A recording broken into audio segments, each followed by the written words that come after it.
एक नगर में पानीपुरी वाला था। वह बहुत नेक, भला और परिश्रमी था।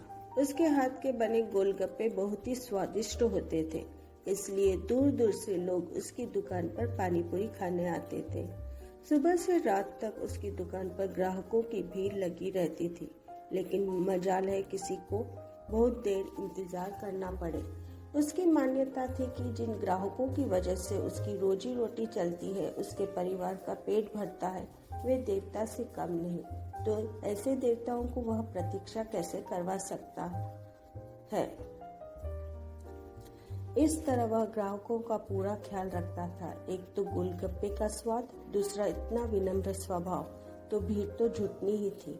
बड़ी संख्या में ग्राहकों के आने के बावजूद कभी ऐसा नहीं हुआ कि किसी ग्राहक को बिना गोलगप्पे खाए वापस जाना पड़ा हो, क्योंकि उसका अंदाजा ही इतना सटीक बैठता कि सामान की कमी आती ही नहीं थी।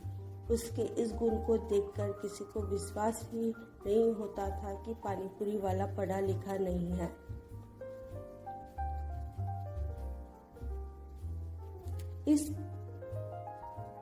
लेकिन पानीपुरी वाले को हमेशा यह कमी अखरती थी।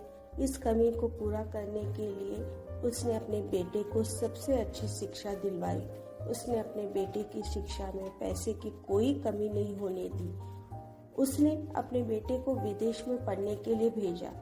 उसके बेटे ने भी पिता की भावनाओं को समझा और उसने प्रबंधन के क्षेत्र में समर्पण और कड़ी मेहनत के साथ उच्चतम शिक्षा प्राप्त की।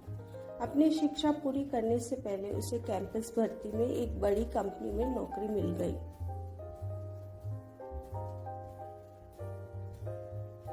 लेकिन विदेश में शिक्षा पूरी करने के बाद सीधे नौकरी पर जाने से पहले वह कुछ समय अपने परिवार के साथ बिताना चाहता था। इसलिए वह अपने घर आया।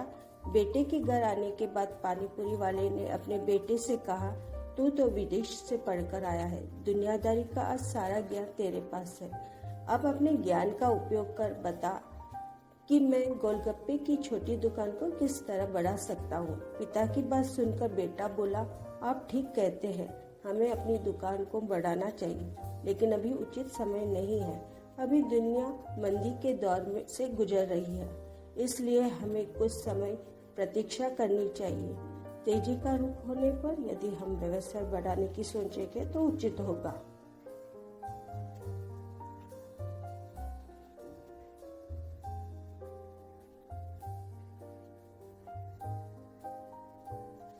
इस बीच मैं आपको एक सलाह देना चाहूँगा कि आप दुकान पर हर रोज की खपत के हिसाब से सामान भी कुछ कम ही खरीदें। ऐसा न हो कि आप सामान ज़्यादा खरीद लें और मंदी के चलते घाटे में आ जाए। बेटे की बात को पिता ने ध्यान से सुना, परंतु उसके मन ने स्वीकार नहीं किया। लेकिन अपने मन की बात को न मानकर उसने सोचा कि मैं तो अनपढ़ गवार हूँ, इतना पढ़ने लिखने के बाद मेरा बेटा जो कह रहा है वह निश्चित ही सही है, इसलिए मुझे संभल कर चलना चाहिए।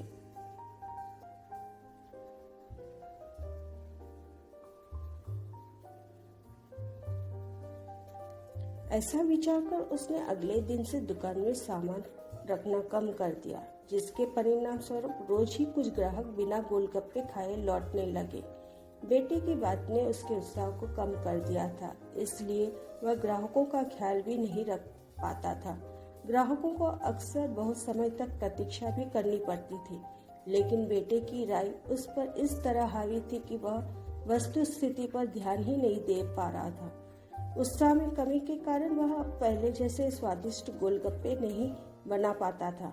इसका परिणाम यह हुआ कि उसकी दुकान पर ग्राहकों की संख्या धीरे धीरे कम होती चली गई।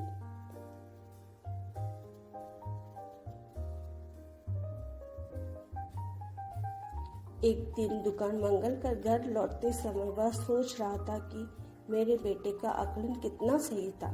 दुनिया वाकई मंदी के दौर से गुजर रही है। हमें शांति के साथ तेजी की प्रतीक्षा करनी चाहिए, तब शायद हालात पहले जैसे हो जाएंगे। वाकई बहुत भला और नेक था पानीपुरी वाला। उसे असली बात का अभी एहसास नहीं हो रहा था।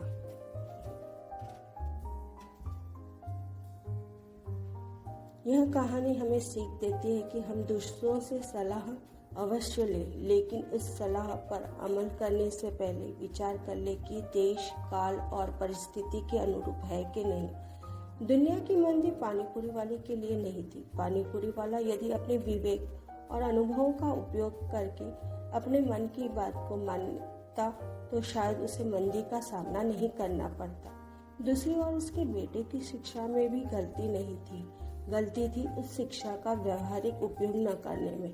बेटे को दुनियादारी का उतना अनुभव नहीं था जितना उसके पिता को, लेकिन पिता ने अनुभव की बजाय बेटे की बात मानकर नतीजा भुगता।